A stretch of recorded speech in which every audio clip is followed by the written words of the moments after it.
Hello. So, as you know, April is a very busy month. We have our career fair on the 3rd, then no class on Friday because you'll just be sending an email thanking the employers that you are interested in, saying thank you for coming and talking with you.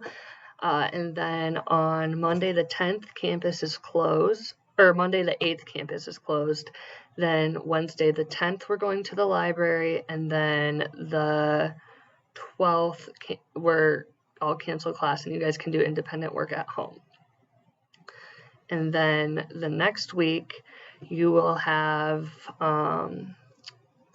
your PowerPoints that you need to present from your job shadow. So very busy. We don't have as much class time as we usually do. If you guys want to do class on Friday, we can definitely discuss that topic so that way you don't have so much independent work to do. But for now, this is an independent work assignment that you are going to get, and we'll talk about it in class as well. So on this page, it has a lot of different skills on it, and I will read these to you. So the first thing is the domain. So it's academic and career habits. Then you have your skills and then the characteristics of those skills. So in the academic and career habits, you have attendance and punctuality. The characteristics are maintains current coursework and work schedules, gets to class and work on time. Pretty self-explanatory. Use of resources, is aware of college supports, for example, counseling, careers, library. Uses tutoring, coaching, mentoring, and disability services as needed. So this is being aware of what you have on campus that you can use for free. So you can get free tutoring, you can get go to disability services and get accommodations. There's a lot of different resources on campus. The next skill is communication. Communicates clearly and can make others understand their meaning. Checks for understanding, such as asking clarifying questions. Communicates with college faculty, supervisors, coworkers, resident hall staff, peers, and classmates. When engaged in class or conversation, talks on topic. Initiates greetings and conversations with peers and classmates. So that just gives different examples of different types of communication that you may have. Quality of work, so you plan ahead to manage assignments, takes or knows how to get class notes, organizes class or work materials, maintains good study and work habits such as completing assignments and asking for help if needed.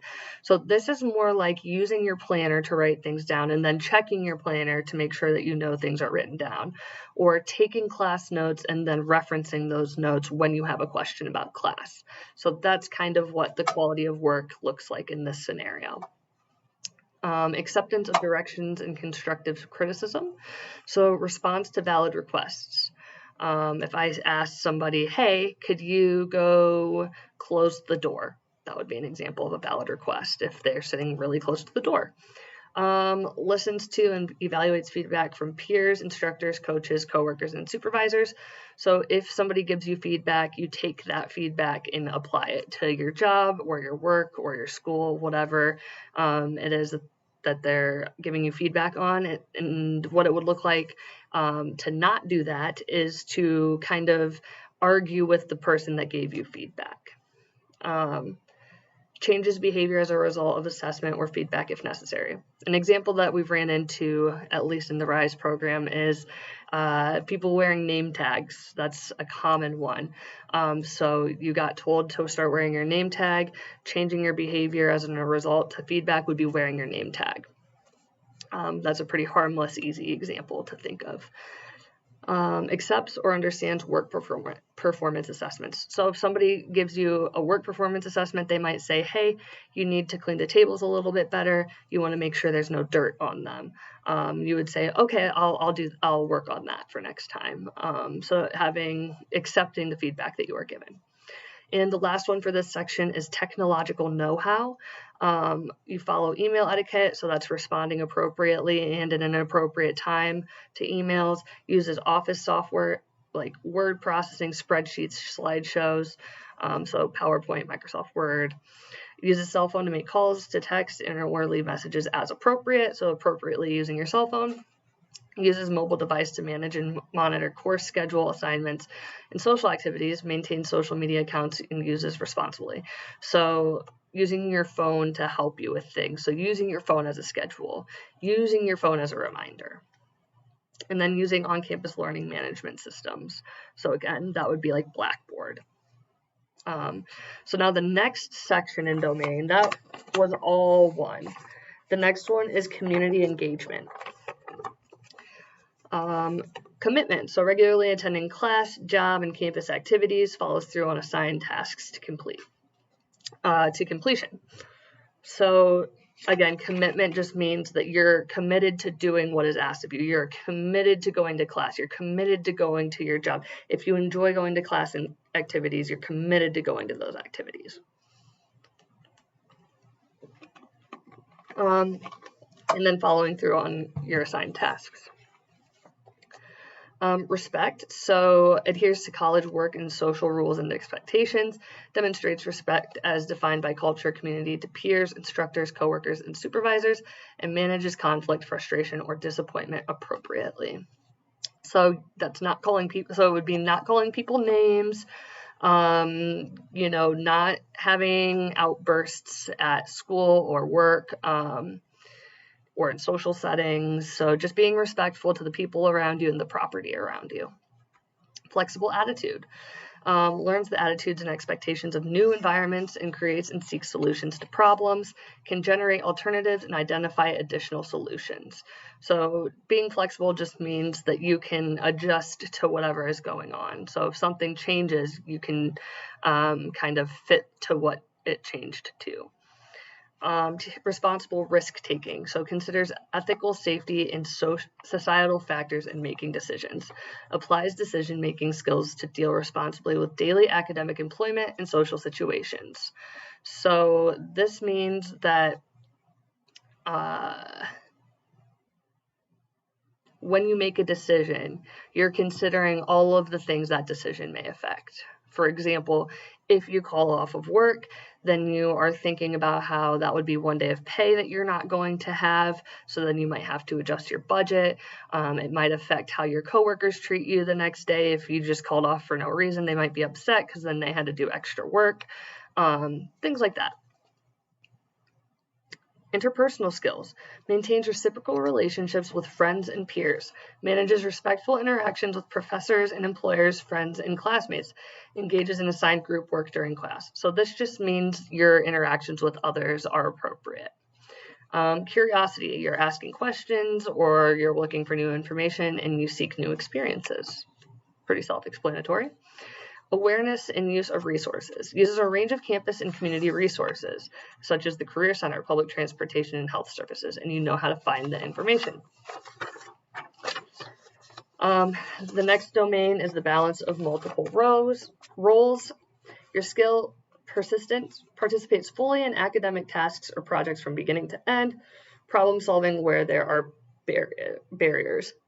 So being able to complete something from start to finish, and then if you have a problem with it, you're able to solve that problem by thinking like outside of the box. Responsibility, you create and follow a daily, weekly schedule, can list places and times when best able to succeed at a task, can list places and times when least able to succeed at a task. So for me, I'm really good at doing things early in the morning, but I'm not good at doing things late at night. So that's an example of what that would look like. Collaboration, coordinates with study, class, work partners, contributes to groups assignments, and performs a variety of roles within a group. So that's like teamwork and working with other people. Independence is completing familiar tasks at school or work without assistance and is able to find and use needed resources.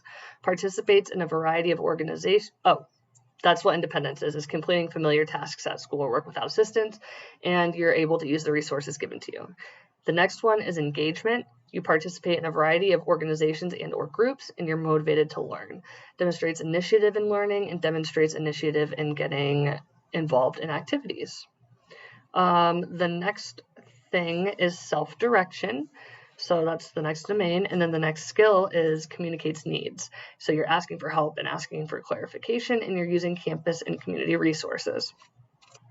You're anticipating needs. That's recognizing and communicating personal support needs, learning from experiences, and identifying possible problems or challenges. Take initiative to solve problems. So you are aware of the support that you need. Advocates for own needs, knows of and uses campus and workplace resources, speaks up for self, expresses desires, articulates accommodation needs, requests accommodation when necessary, identifies your own achievements, and engages in self-reflection, recognizing own improvement and growth. So that's like self-advocacy. Access healthcare, schedules and preventative and necessary medical appointments, manages prescription medication, uses campus fitness centers, and then manages personal finances, deposits and withdraws funds, ATM checking account, pays bills on time, safeguards money from others, and budgets funds effectively. So this is like financial responsibility. So what you're going to do with all of the things that I just read you is you are going to circle the skill. So the skill right here, the second column, you're going to circle the ones that you are good at or the skills that you do have. And that's the assignment for this, is just circling the skills that you do have. I read all of them off for you in case you needed some further explanation, but that is the first part of this assignment. I would recommend doing this before it's due because it could pile up and it could become a lot of work. And that's just my input, is if you do it sooner rather than later, it'll be a lot easier. All right. If you have any questions, feel free to reach out to me, and have a good night.